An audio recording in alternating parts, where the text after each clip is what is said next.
Hello बच्चों, तो चलिए इस प्रश्न को पढ़ते हैं। सिद्ध कीजिए कि अनुक्रम ए एन जो ए एन बराबर 4n+5 द्वारा परिभाषित है समांतर श्रेणी में है तथा इस समांतर श्रेणी का सार्वअंतर भी ज्ञात कीजिए।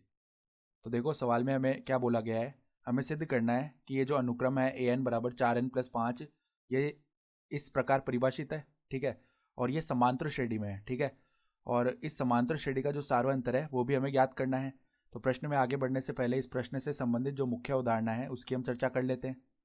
तो देखो मुख्य उदाहरणा, समांतर श्रेणी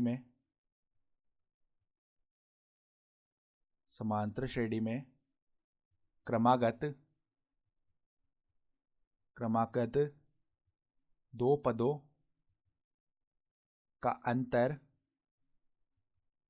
सदैव बराबर होता है, ठीक है, यानी समांतर श्रेणी के क्रमागत दो पदों का जो अंतर है वो हमेशा बराबर आता है।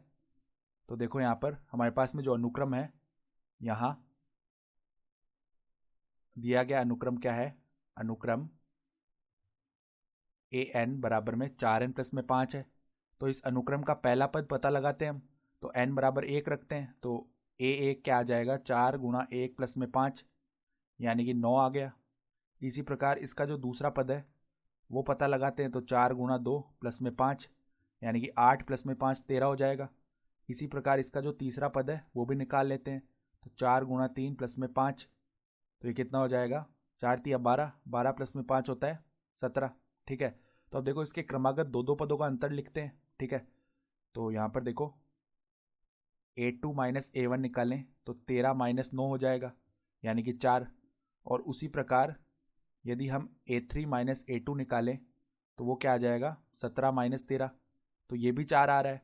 आगे हम और भी पद निकाल सकते हैं, और उन सभी पदों में जब हम क्रमागत दो पदों का अंतर निकालेंगे तो सदैव 4 ही आएगा, ठीक है। तो यहाँ देखो, यहाँ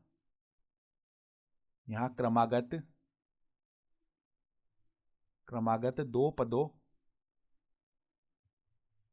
पदों का अंतर सदैव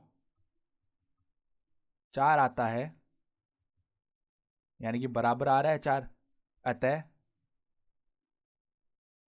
अतः दिया गया